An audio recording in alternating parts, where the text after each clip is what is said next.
Hi everybody and welcome to Observing with Webb for January of 2015. Sorry I'm a little bit late in getting this out, but holidays plays tricks on you.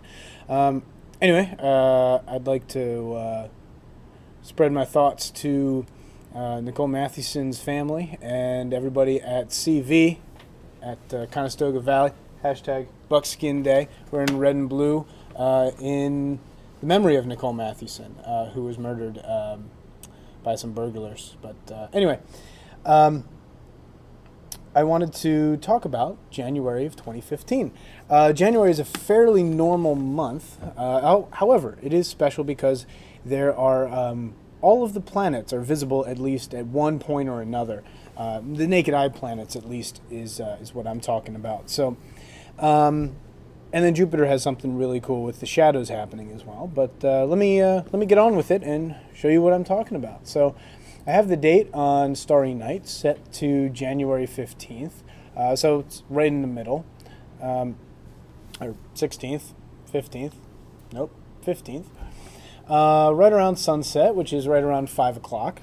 And so what can you see with your naked eye? What naked eye planets can you see? Well, if you take a look out here, out in the southwest, okay, if we zoom in a little bit, you can see Mercury and Venus and Mars. Okay, that's out in the west around sunset. Now let's go planet by planet though, because it kind of changes throughout the month. In particular, Mercury. So if we go back to the first of the month and go to sunset, you'll notice Mercury is up there and kind of close to Venus. Okay, but watch what happens as time goes by. And you know what? Let's just go to 5 o'clock p.m. just to keep it steady. So you notice Mercury's down here, Venus is up here, and Mars is up here. Now, if I take a look, Mars is about, let's see, 30 degrees above the horizon. Venus is about 10, and Mercury is about, let's say, 6. So really, Mercury is not high off the horizon. It's going to be tough to see. But anyway, so Mercury is going to be pretty low in the beginning of the month, but then makes an appearance from the 5th to the 17th. So watch, I'm going to fast forward it, and you notice that right around the 17th is when Mercury takes a dive back to the sun. Okay, if you notice, it went that way. Okay, so Mercury is only really visible, I'd say, from I don't know, let's say the 5th to the 17th.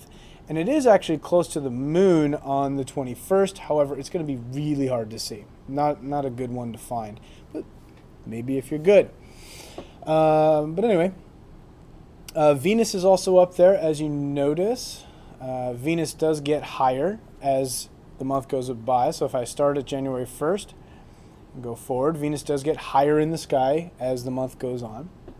And Mars actually kind of looks like it stays in the same spot relatively. But Mars is out there as well in the southwest. All you got to do is look for that visibly red star. But the problem is, as with most of these, they set pretty early. So even if I go to the 15th, when Mercury and Venus are pretty close, Mercury and Venus set right about 6 p.m. So you might only have an hour if you have a clear horizon to see them. And Mars waits till later. Mars is about 8 p.m. Right around 8 p.m. is when it's set. So you won't have much time to check these out. However, if you are looking for them and you're looking for a time when the moon will be nearby, you want to wait for the 21st if you're looking for Mercury and Venus, and the 22nd for Mars. But that's around sunset. Okay, let's zoom back out. And let's turn around and look toward the east, where things are rising throughout the night. And let's go to the 15th, a nice average day, I guess you could say. And the other planets that you can see we'll start with Jupiter, at least, okay?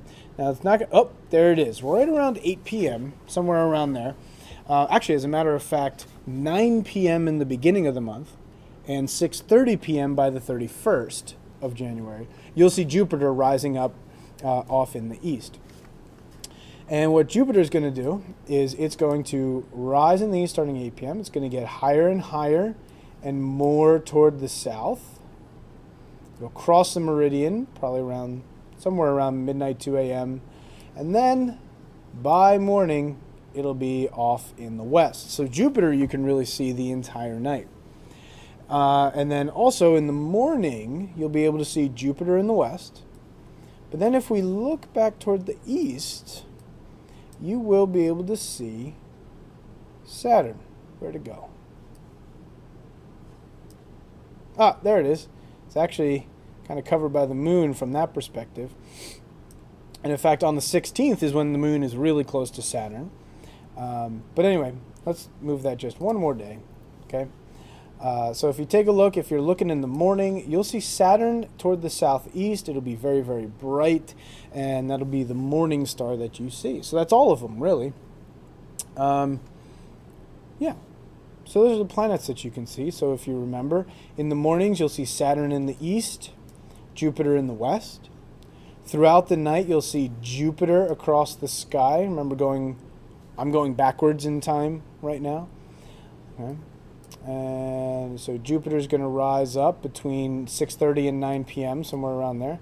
And if you go back in time to sunset, you'll see Venus, Mercury, and Mars out in the southwest. All right, so that's that. Let's talk about the moon and the moon phases that it's going through. And since this is the 5th, I'm just going to start on the 5th. And you notice that around sunset you can't see the moon. That's because there it is in the east right around sunset, because the full moon was actually on the 4th of the month. So it's pretty much a full moon on the 5th. And it's a full moon. That full moon is going to be visible basically the entire night, making a really cool thing to see. Now, as the days go by, the moon's going to move across the ecliptic. And you see on January 8th, the moon's going to be pretty close to Jupiter. Well, the morning of the 8th, the night of the 7th. And Jupiter is about 5 degrees away. Okay. Now, if you're looking earlier, so you're looking during the night, you'll see Jupiter rising along with the moon and Leo starting around, let's see, 8:30. And then you'll be able to see them the rest of the night. Now, the moon then, as the days go by, gets dimmer and dimmer and moves further away from Jupiter and closer to Saturn. But what I didn't tell you yet is from the 8th to the 12th, if we look to the west, around sunset, in fact, let me go to the 8th, Venus and Mercury get extraordinarily close. Okay? Let me zoom in here. So there's Venus and Mercury. They're basically within 1 degree. Now that is one pinky. If you hold it at arm's length, that's the width of the pinky from your eye. The width from your perspective, that's 1 degree. And as the days go by, they get closer and closer and closer, and then Mercury starts diving away. But it's these couple days where Venus and Mercury are very, very close to each other. Okay? All right, let's head back to the west, and let's look toward the moon. I'm sorry, back to the east. My directions are messed up. But anyway, if you wait until the 8th, the 8th is, sorry, not the 8th, the 13th. The 13th, the moon is in its last quarter phase. This is when the left half of it is lit up, as you can see. Just so happens to be pretty close to Spica, the brightest star in Virgo. And you're only going to be able to see the moon starting at about midnight and into the morning. You might actually be able to see it as the sun is rising as well, and in the morning. All right, now, 3 days later, the moon is skinnier. It's more of a crescent. And Saturn is really close by. In fact, they're only about 1 degree away from each other, which is pretty intense. Maybe not intense, special. So what you have to do is get out after 4 a.m., which is about when they rise. Get out after 4 a.m., look toward the southeast, find the moon, okay? And Saturn's going to be about 1 degree below it. Be a good picture time for that one. In fact, I'm going to highlight mine, especially right now, to see if I can get a picture in the morning of the 16th, which is a Friday, which means I would be up early anyway for school. Anyway, so let's say I go toward sunrise. Now, right around sunrise, you notice the moon is up here. And every day, the moon gets closer and closer to the horizon and closer to the sun until the 20th, which is when we have the darkest skies. It is a new moon. You can't see it anymore. Now, technically what happens is the next day, if I look at sunset and I look to the west, the moon is technically on the other side of the sun now, so it's now an evening object, but it's so thin. It would be a pretty good challenge to see it. But the cool thing about that is you've got the moon, Venus, and Mercury all together making a very nice triangle. I would challenge you to get a picture of that, which I think would be really cool. I might try to do that as well, but we'll see. Now the 22nd, like I said before, the moon and Mars are close together. You see that you have to get out after sunset, but before 8 p.m. on the 22nd. And look southwest, you'll find a thin crescent moon with Mars about 5 degrees to the left. And that's going to be easier to spot than Venus and Mercury would have been the night before. Now, you do see Neptune in here. Neptune is a telescope object. You can't see it with your naked eye. I just can't take the label off of it. Maybe Dave would be able to help me with that. But anyway, the next night then, something else happens. Well, the moon gets thicker. It's still a crescent, and it's visible a little later in the night. But the cool thing is, about the 23rd, is if we look to Jupiter, so we got to turn around, look toward the east, find Jupiter as it's rising, and on the 23rd, from 1:27 to 1:52 Eastern Standard Time, let's see, it's going to be high in the sky, which is perfect for us around here. What you're going to find is you're going to find 3 shadows of Jupiter's Galilean moons transiting Jupiter's surface, which is quite rare. In fact, I'm wondering if I zoom in on Jupiter, if it'll show that to me. And, oh, look, it does. Let me select Jupiter. I'm sorry, let me center on Jupiter. And what you notice is, let's go back to, oh, there you go. So you notice you've got Europa, Callisto, Io's right in front, and, wait, let me zoom out. There's Ganymede way out there. But what you'll see is you'll see those shadows creep across Jupiter's surface. And it's very rare to see 3 at one time. And I would venture to guess that this one is Callisto, this one is Io, and this one is Europa's. You'll see that happen. And you can actually check that out through your telescope or through your binoculars. And it looks like the giant red spot's going to be there, or great red spot's going to be there too. And that's on the 23rd. So get out your telescopes and check that out. Lastly, I'm almost done here. On the 26th is the first quarter moon, which you will see basically from sunset. Let's take a look at this. From sunset and all the way as I fast forward time, it'll end up setting in the west right around midnight. Okay, that's pretty much what's going on in January. The last thing I want to talk to you about quickly is the constellations. Okay, if we talk about the constellations, what we can see. Let's go to January 15th. Okay. Let's go to sunset, because that's typically when a lot of people go out. Let's go an hour after sunset. Let's go like 6 o'clock, 6:30. And what you can see if you look straight up, what you'll be able to see is Perseus right here. This weird sort of sail shape, some people call it. Excuse me. Perseus and or Taurus and Auriga. They're right over here. There's Taurus and Auriga is up here. Taurus is that V constellation with the Pleiades off over here, right over here, the Pleiades, which is really neat to see. Also, if you wait until, let's go 10 o'clock. If you wait till 10 o'clock, you'll see Auriga is definitely way up there, perfectly straight. See the zenith is that red marker right there. Gemini is off to one side, Perseus is off to the other.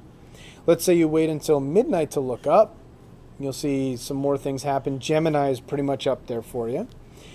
But let's say most people aren't out at 3 a.m. But let's say you go to sunrise minus about an hour. Okay, you'll start seeing Bootes. Okay, the Bootes constellation right there, the kite.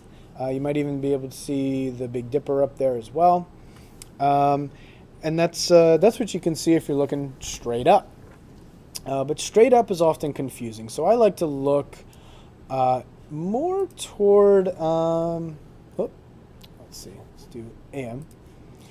I like to look more toward the south, okay, especially right now because we've got those winter constellations up there. And if you can find Orion, pretty much you can find all of the good winter constellations all in one shot. So find Orion. And how do you find Orion? Well, you find Orion because he's got 3 belt stars right here. He's got 4 stars surrounding it in a rectangle. Kind of looks like a hunter, or I like to think it looks like a vertical bow tie. When it's on the horizon, it actually looks like a bow tie. And so you've got Orion. So you take these 3 belt stars here, and you make a line that connects them all. And then you keep going, going, going, going. Then you get to this other bright star called Aldebaran, which is the brightest star in Taurus, which is this V constellation here. Now, if you take that as a guidepost, follow it a little bit further, you'll find the star cluster, which is the Pleiades, the 7 sisters. Go back to the Orion's belt and go backwards. Go the other way on the line, and you follow it about 20 degrees, which is about 2 fist widths held at arm's length. So 1, 2, and you'll go to Canis Major, which is the big dog, which has the brightest star in the sky, known as, Sirius. Sirius is the brightest star in the sky. It's not the most important, but it is the brightest, not Polaris. Okay? Also, you can find Gemini above Orion and Auriga above Taurus. And you can actually make a nice big circle here with Aldebaran in Taurus, Rigel in Orion, keep forgetting. Sirius in Canis Major, Procyon in Canis Minor, Castor and Pollux in Gemini, and Capella in Auriga, and they make this nice big circle of bright stars in the winter sky. And those are the winter constellations to check out. If you have a telescope, I would suggest zooming in not on Orion's belt, but on Orion's sword, and you'll find the Orion Nebula. That's a very popular first nebula to see through a telescope. Okay. Or if you want to check out a cluster, there's a neat one, M35 in Gemini, which if you zoom in, you'll notice this big star cluster there. And of course the Pleiades. The Pleiades is fun to look at. You won't really see this nebulosity, but it's just amazing that you can only see about 5 stars when you're this far away. But when you zoom in, you can see hundreds of stars in there if you have the right magnification. But yeah, so that right there is the night sky for January of 2014. I hope you get out to check out all the planets, and I really hope you get to see Jupiter's shadows. But anyway, I'd like to wish you very clear and dark skies for the month of January.